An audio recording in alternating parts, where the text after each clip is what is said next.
तो हेलो दोस्तों, आज जो है आप लोगों के बीच आधुनिक भारत के इतिहास का दूसरा लेक्चर है। जो पहला क्लास था आप लोगों का, उसमें आपको बताए थे कि किस प्रकार से ब्रिटिश ईस्ट इंडिया कंपनी या कोई भी यूरोपीय कंपनी है वो भारत आखिर क्यों आया था, भारत आने के पीछे कारण क्या था, क्या जरूरत पड़ा उसको कि वो भारत आया, वो हम लोग देख चुके हैं। अगर पिछला क्लास यदि आप लोग नहीं देखे हैं तो जाके पिछला क्लास देख लीजिए, उसके बाद इस क्लास को देखिएगा तो और अच्छा से समझ में आएगा। और क्लास को आप लोग पूरा देखा कीजिए। होता क्या है कि तुरंत स्किप करके निकल जाते हैं। आप क्लास को पूरा देखिए, पूरा समझिए। अगर समझ नहीं आए तो कमेंट करिए, और समझ आएगा ही अगर पूरा क्लास देखिएगा तब। तो पूरा क्लास को देखा करिए। आज हम लोग जो क्लास में पढ़ेंगे वो होगा पुर्तगाली ईस्ट इंडिया कंपनी। जो ब्रिटिश ये जो यूरोपीय कंपनी है, यूरोपीय कंपनी भारत आया तो उसमें कई सारा कंपनी भारत आया। उसमें से पहला कंपनी जो होगा वो होगा पुर्तगाली ईस्ट इंडिया कंपनी। उसी कंपनी के बारे में आज हम लोग डिटेल से पढ़ेंगे कि पुर्तगाली ईस्ट इंडिया कंपनी कब आया, क्या क्या किया। ठीक है, तो चलिए देखते हैं। तो पढ़ेंगे क्या, पुर्तगाली ईस्ट इंडिया कंपनी, PEIC लिखेंगे, मतलब समझ जाइएगा पुर्तगाली ईस्ट इंडिया कंपनी, पुर्तगाली ईस्ट इंडिया कंपनी। अब पुर्तगाली ईस्ट इंडिया कंपनी की अगर हम बात करें तो पुर्तगाली ईस्ट इंडिया कंपनी जो है ये भारत जो आई थी, ये आई थी भारत। इसकी स्थापना जो हुई थी, स्थापना की अगर बात किया जाए 1498 ईस्वी में। और 1498 ईस्वी में पुर्तगाली ईस्ट इंडिया कंपनी जब भारत आती है तो इस समय अगर भारत की बात किया जाए तो भारत आती है, कहां आती है, भारत। तो भारत में जो शासन था वो दिल्ली सल्तनत का शासन था। शासन किसका था, तो शासन था दिल्ली सल्तनत का। दिल्ली सल्तनत, शासन किसका था, दिल्ली सल्तनत का। और दिल्ली सल्तनत में कुल मिलाकर 5 राजवंश होता है, जिसमें पहला गुलाम वंश, दूसरा खिलजी वंश, तीसरा तुगलक वंश, चौथा लोधी वंश, सॉरी सैयद वंश, और पांचवा लोधी वंश। तो पहला गुलाम वंश और अंतिम जो वंश होता है राजवंश वो लोधी वंश। और लोधी वंश के जो शासक हुआ करते उस समय, यानी दिल्ली सल्तनत में किस वंश का था, लोधी वंश का शासन था। और लोधी वंश के जो शासक हुआ करते थे उस समय, जिस समय पुर्तगाली ईस्ट इंडिया कंपनी भारत आए, उसका नाम था सिकंदर लोधी। क्या नाम था, सिकंदर लोधी। तो याद रखना है, सिकंदर लोधी। तो लोधी वंश के जो शासक हुआ करते थे उसका नाम था सिकंदर लोधी। कहिएगा सिकंदर लोधी था। इनका शासन काल क्या होगा, तो इनका शासन काल जो है कब होगा, 1489 से लेकर 1517 होगा। तो आप देख पा रहे हैं किसी बीच में आता है 1498, इसी बीच में क्या आता है 1498। यानी हम बोल सकते हैं कि जिस समय ब्रिटिश ईस्ट इंडिया कंपनी भारत आई उस समय भारत में केंद्रीय सत्ता दिल्ली सल्तनत के अंतर्गत लोधी वंश के हाथों में था। और शासक कौन थे, सिकंदर लोधी। शासन काल कितना है, 1489 से 1517। यहां तक में कोई दिक्कत, कोई दिक्कत नहीं। अब क्वेश्चन रहेगा कि ऐसे दौड़े हुए थोड़े चले आएगा। देखा हुआ होगा किसी को, कोई पहले आया होगा भारत, तब आया होगा कि चलो भारत चलते हैं व्यापार करने। तो इससे पिछले कक्षा में आपको बताए थे कि आया था वास्को डिगामा। कौन आया था, वास्को डिगामा। अब वास्को डिगामा की अगर बात करें तो वास्को डिगामा कब आया था भारत, तो 1498 ईस्वी में वास्को डिगामा आया था क्या, भारत। कब आया था, 1498 ईस्वी में। ठीक है, कब आया था, 1498 ईस्वी में वास्को डिगामा आया था भारत, हम लोगों को याद रखना है। अब 1498 ईस्वी में वास्को डिगामा भारत आया था, तो कब आया था, 1498 ईस्वी में। अब 1498 ईस्वी में वास्को डिगामा आया, फिर पुर्तगाली ईस्ट इंडिया कंपनी आती है, और पुर्तगाली ईस्ट इंडिया कंपनी भारत में शासन प्रशासन व्यापार करती है। ठीक है, अब वास्को डिगामा कुल कितना बार आया, तब क्या पूछ बताइएगा, कुल। तो याद रखना है, कुल 3 बार वास्को डिगामा आते हैं। कितना बार आते हैं, 3 बार आते हैं वास्को डिगामा। कहां आते हैं, भारत आते हैं। और 3 बार भारत आते हैं, तो पहला बार कब आते हैं, तो 1500, सॉरी पहला बार आते हैं 1498 ईस्वी में। कब आते हैं, 1498। दूसरा बार कब आते हैं, 1502 में। और तीसरा बार कब आते हैं, 1524 में आते हैं। कब आते हैं, 1524 में। और 1524 ईस्वी में जब आते हैं तो ऐसे नहीं आते हैं, ये पुर्तगाली ईस्ट इंडिया कंपनी का गवर्नर बनकर आते हैं। क्या बन के आते हैं? गवर्नर बनकर आते हैं। लेकिन दुर्भाग्यवश 1524 ईस्वी में ही इनका हो जाता है मृत्यु, और इसी कारण इन्हें कोचीन में क्या किया जाता है? दफना दिया जाता है। यानी आप बोल सकते हैं कि कोचीन में मकबरा है। कोचीन में क्या है? मकबरा है। किसका? वास्को डी गामा का। क्या हुआ जी? बोलिए।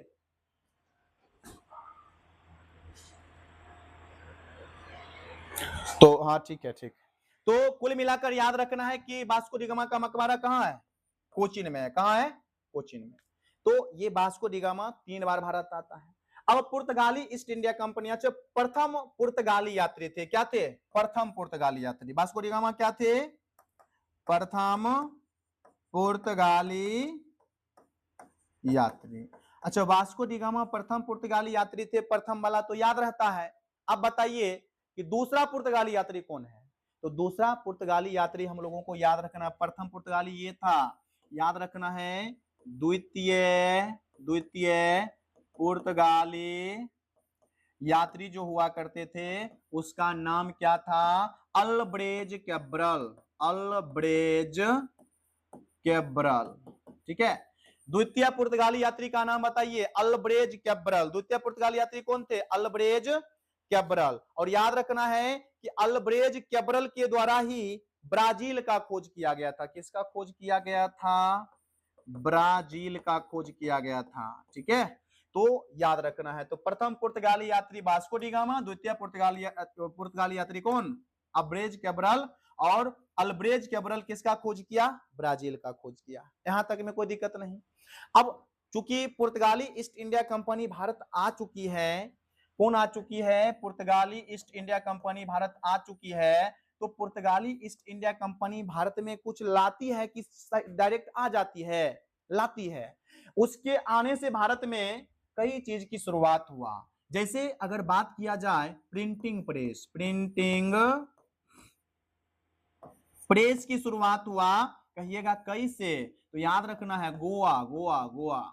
ठीक है, गोवा में 1556 ईस्वी में प्रिंटिंग प्रेस की स्थापना हुआ। ये पुर्तगाली आया तो मकई का खेती शुरू हुआ भारत में। पुर्तगाली आया, आलू का खेती शुरू हुआ। पुर्तगाली आया, जो है गन्ना की खेती शुरू हुआ। ठीक है, आलू, मकई, गन्ना, ये सब, प्रिंटिंग प्रेस, जहाज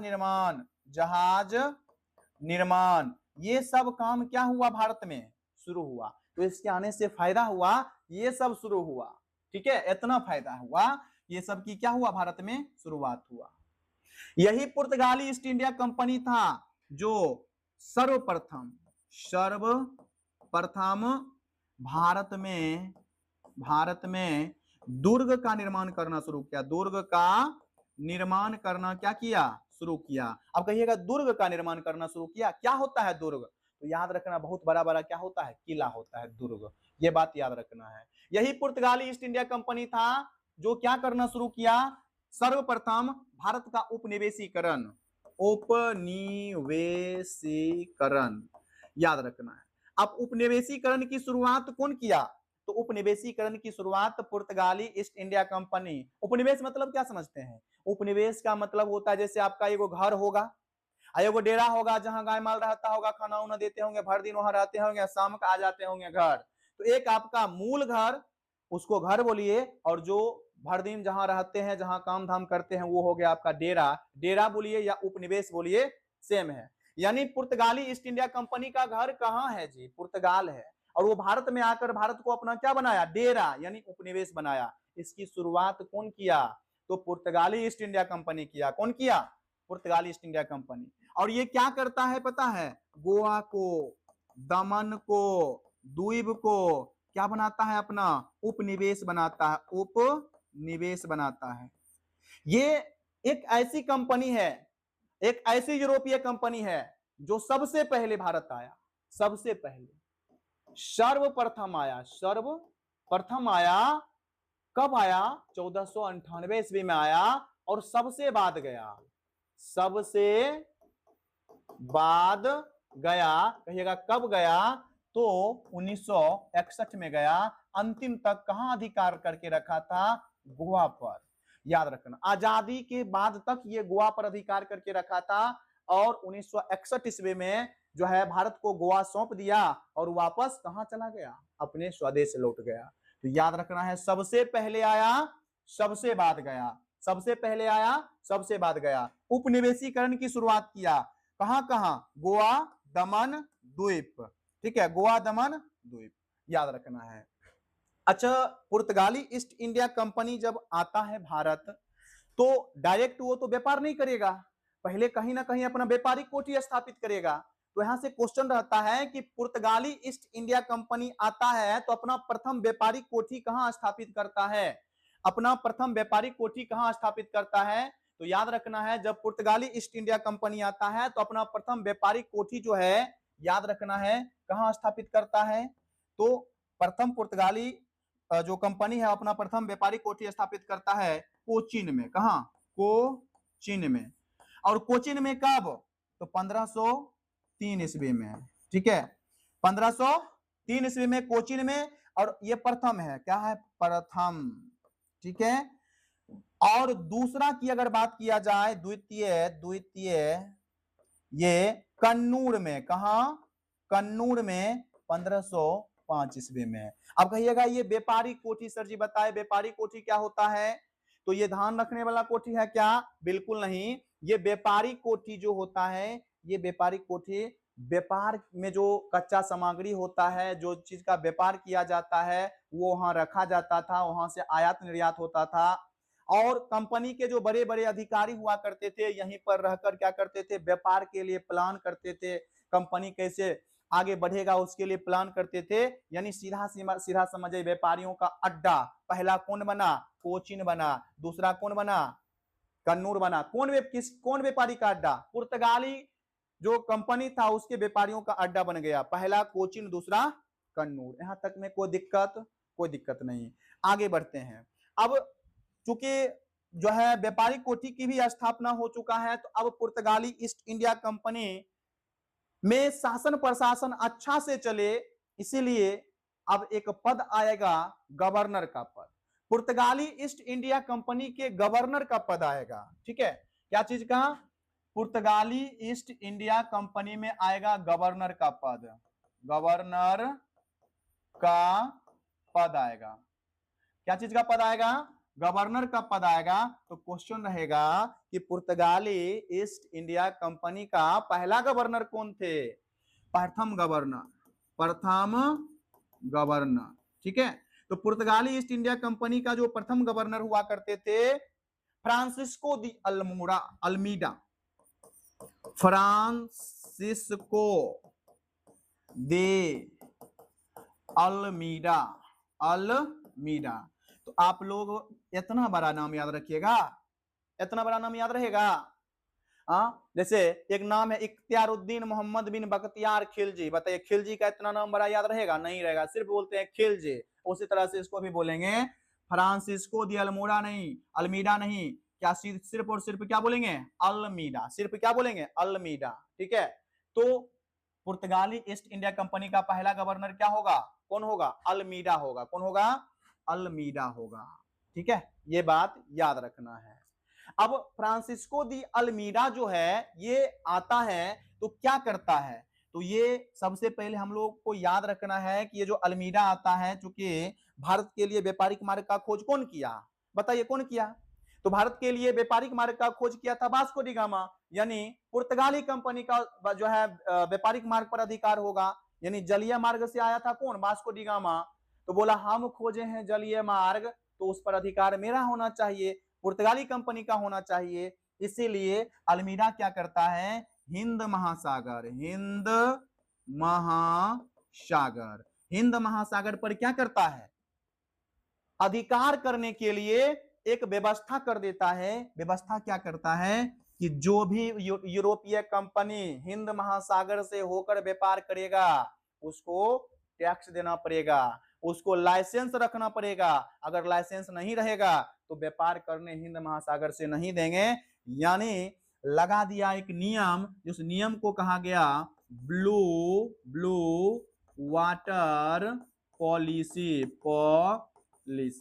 ब्लू वाटर पॉलिसी लागू किए, और ब्लू वाटर पॉलिसी इसी को हम लोग कहते हैं लाइसेंस व्यवस्था। लाइसेंस व्यवस्था, इसी को हम लोग कहते हैं कार्टेज व्यवस्था। तो याद रखना ये सब का सब एक ही है कि कौन सा पुर्तगाली गवर्नर था जो ब्लू वाटर पॉलिसी लागू किया, हिंद महासागर पर अधिकार करने के लिए कार्टेज व्यवस्था की शुरुआत किया, ब्लू वाटर पॉलिसी लागू किया, तो कौन हो जाएगा? अल्मीडा हो जाएगा। कौन हो जाएगा? अल्मीडा हो जाएगा। यहां तक में कोई दिक्कत नहीं। तो अल्मीडा याद रखना है। अल्मीडा की अगर बात किया जाए तो पुर्तगाली ईस्ट इंडिया कंपनी का क्या था? पहला गवर्नर था। पुर्तगाली ईस्ट इंडिया कंपनी का क्या था? पहला गवर्नर। और इनके शासनकाल की अगर हम बात करें तो इनका शासनकाल जो होता है कितना होता है? 1505 से 1509 होगा। 1505 से क्या होगा? 9 हो जाएगा। ये प्रथम पुर्तगाली गवर्नर था। अब दूसरा की अगर हम बात करें, यानी दूसरा पुर्तगाली गवर्नर, द्वितीय पुर्तगाली गवर्नर। और द्वितीय पुर्तगाली गवर्नर के बारे में याद रखना, इनका भी नाम थोड़ा सा खतरनाक है, ठीक है? तो इनका नाम क्या होगा? इनका नाम होगा अल्फांसो दी अल्बुकर्क। अल्फांसो दे अल्बुकर्क। पता नहीं, सबको पता नहीं था कि हम लोगों को याद करना पड़ेगा, आसान आसान नाम रखता है याद। तो द्वितीय पुर्तगाली गवर्नर कौन था? Alfonso de Albuquerque. तो हम लोगों को सिर्फ याद क्या रखना है? तो सिर्फ याद रखना है अल्बुकर्क। क्या याद रखना है? अल्बुकर्क याद रखना है, ठीक है? और इनके शासनकाल की अगर बात किया जाए तो 1509 से 1500 कितना हो जाएगा जी? 16, ठीक है? 1509 से 1516, ठीक है? अब अल्बुकर्क क्या करता है पता है? इन्हें पुर्तगाली ईस्ट इंडिया कंपनी का वास्तविक संस्थापक बोला जाता है। क्या बोला जाता है? पुर्तगाली ईस्ट इंडिया कंपनी का वास्तविक संस्थापक कहा जाता है। पुर्तगाली ईस्ट इंडिया कंपनी का वास्तविक संस्थापक कहा जाता है। क्यों? क्या कारण है? तो याद रखना है, ये पुर्तगाली ईस्ट इंडिया कंपनी के वास्तविक संस्थापक थे। इन्होंने क्या किया पता है? गोवा के एक शासक थे। गोवा के शासक नाम क्या था? यूसुफ आदिल शाह। क्या नाम था? यूसुफ आदिल शाह। क्या नाम था? यूसुफ आदिल शाह। यूसुफ आदिल शाह को पराजित कर देते। कट्टी से मतलब पराजित या मर गया, ठीक है? तो पराजित कर देते हैं और किस पर अधिकार कर लेते हैं? गोवा पर अधिकार करते हैं। अधिकार कहेगा, बताइए न कब किए अधिकार? तो हम लोगों को याद रखना है 1510 ईस्वी में अधिकार किए। कब? 1510 ईस्वी में। और ये ब्रिटिश बोल रहे हैं। पुर्तगाली ईस्ट इंडिया कंपनी का मुख्यालय किसको बनाता है? तो बनाता है कोची को। किसको बनाता है? कोची। तो याद रखना है कि अल्बुकर्क क्या करते हैं? पुर्तगाली ईस्ट इंडिया कंपनी का मुख्यालय जो है किसको बनाते हैं? तो पुर्तगाली ईस्ट इंडिया कंपनी का मुख्यालय बना लेते हैं किसको? पुर्तगाली ईस्ट इंडिया कंपनी का मुख्यालय बना लेते हैं कोचिन को। किसको बनाते हैं? कोचिन को बना लेते हैं। याद रखना है, ठीक है? तो ये बात याद रखना है। अब आगे बढ़ेंगे। तो अल्बुकर्क के बारे में इतना बात याद रखिएगा। शासनकाल जो है ना अल्बुकर्क का 1515 ही होगा, आप लोग याद रखिएगा 1515। तो अल्फांसो दी अल्बुकर्क के बारे में इतना बात याद रखिएगा। इन्हें सबसे ज्यादा इनका जो है पॉइंट महत्वपूर्ण होता है ये, इन्हें पुर्तगाली ईस्ट इंडिया कंपनी का क्या कहा जाता है? वास्तविक संस्थापक। इन्होंने जो है गोवा के शासक यूसुफ आदिल शाह को क्या किया? पराजित करके गोवा पर अधिकार किया 1510 ईस्वी में, और मुख्यालय बनाया कोची को। याद रखना है। अब आगे तीसरा, ठीक है? तीसरा कौन है? तो तीसरा जो बन के आते हैं गवर्नर, ठीक है, उनका नाम होता, उसी बीच में आप देखिएगा 1524 में आते हैं कौन, वास्को डी गामा, और वास्को डी गामा बेचारा का मृत्यु हो जाता है 1524 ईस्वी में ही, कहाँ, कोचीन में। ठीक है, वहीं उनको दफना दिया गया, वहीं उनका क्या है, मकबरा है। फिर एक कंपनी यानी जो है एक गवर्नर जनरल और आते हैं जिनका नाम है नीनो दी कुन्हा। ठीक है, नीनो दी कुन्हा। ठीक है, इनका शासनकाल की अगर बात किया जाए तो 1529 से लेकर 1538 इनका शासनकाल है, 1529 से लेकर 1538। अब ये क्या करते हैं, तो इनके बारे में याद रखना है, ये जो है गुजरात के शासक थे, गुजरात, कहां, गुजरात, मोदी जी जहां के हैं, गुजरात के शासक गुजरात के शासक का नाम क्या था, बहादुर शाह, बहादुर शाह। ये मुगल बादशाह समझ रहे हैं, बिल्कुल नहीं, ये अलग है। गुजरात के शासक बहादुर शाह को क्या करते हैं, नाव पर से धकेल देते हैं, यानी धोखे से क्या करते हैं, मार देते हैं, यानी इनकी क्या हो जाता है, हत्या हो जाता है। कौन करते हैं, तो याद रखना है, बहादुर शाह की हत्या कर देते हैं। कौन कर देते हैं, बहादुर शाह की हत्या। गुजरात के जो शासक थे उनका नाम था बहादुर शाह, उसकी हत्या कौन करते, नीनो दी कुन्हा। ये बात याद रखना। एक और अच्छा काम किए, क्या अच्छा काम किए, अरे अपने लिए नहीं, कंपनी के लिए अच्छा काम किए थे।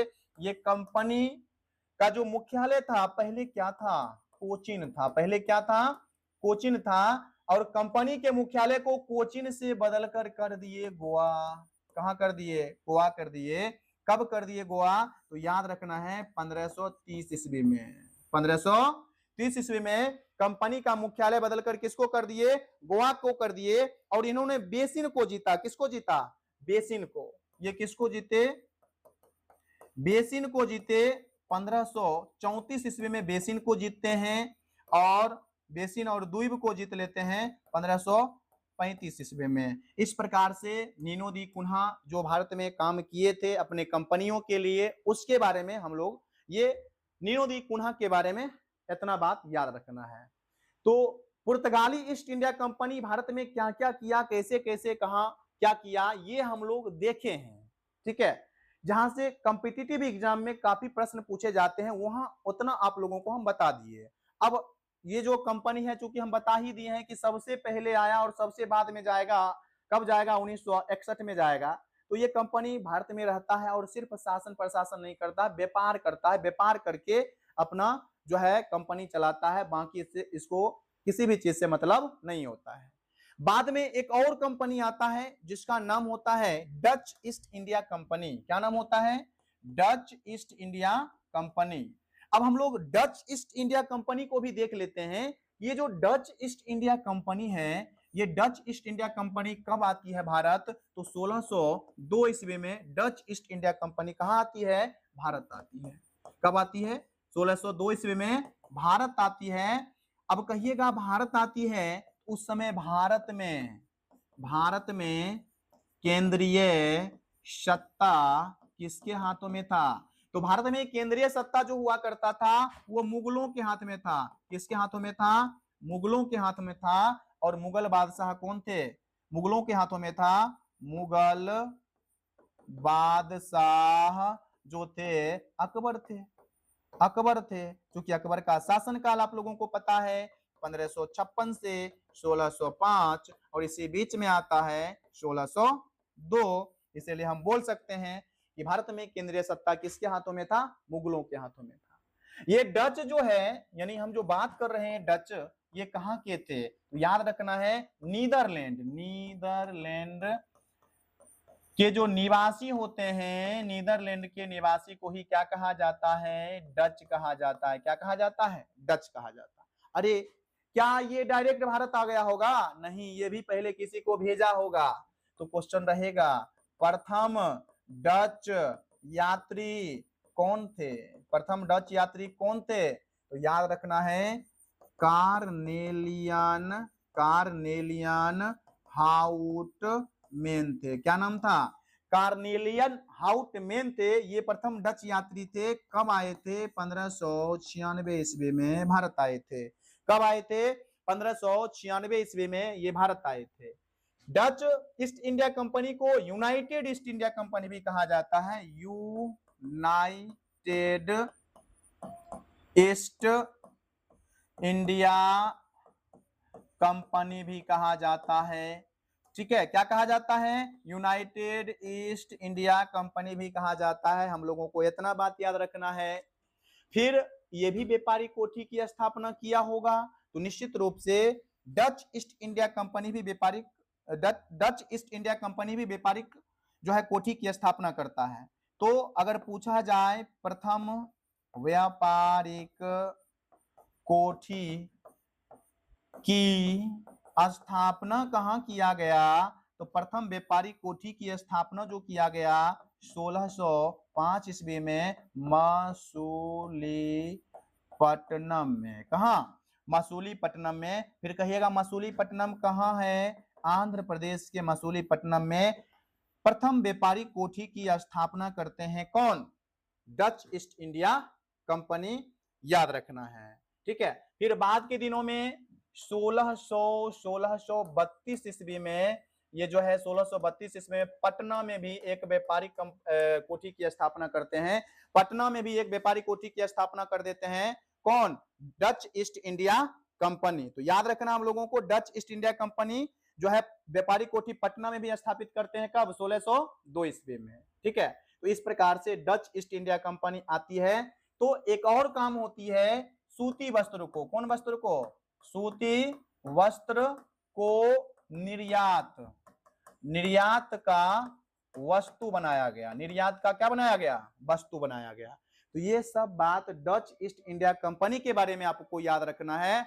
और याद रखना है अभी तक जो है, चूंकि 1602 ईस्वी में आया है और अंग्रेज भी आ चुका है, ब्रिटिश ईस्ट इंडिया कंपनी भी आ चुका है, और होता क्या है कि 1759 ईस्वी में एक युद्ध होता है, जिस युद्ध का नाम होता है बेदरा का युद्ध।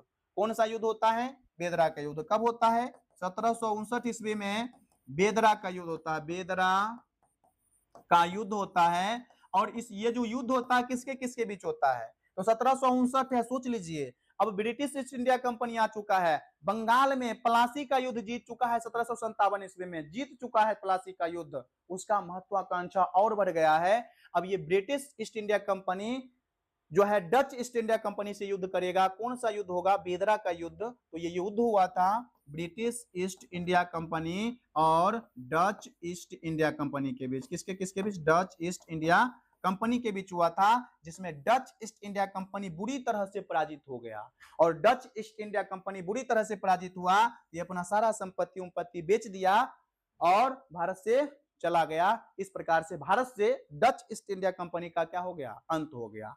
तो आप देख पा रहे हैं कि जितना कंपनी आ रहा है, ब्रिटिश ईस्ट इंडिया कंपनी उस पर अपना आधिपत्य जमा रहा है, उस पर अधिकार कर ले रहा है, और धीरे धीरे ये ब्रिटिश ईस्ट इंडिया कंपनी सभी कंपनी को भारत से भगा देगा और इकलौता कंपनी बचेगा, और धीरे धीरे ये भारत को भी क्या बनाएगा? गुलाम बनाएगा।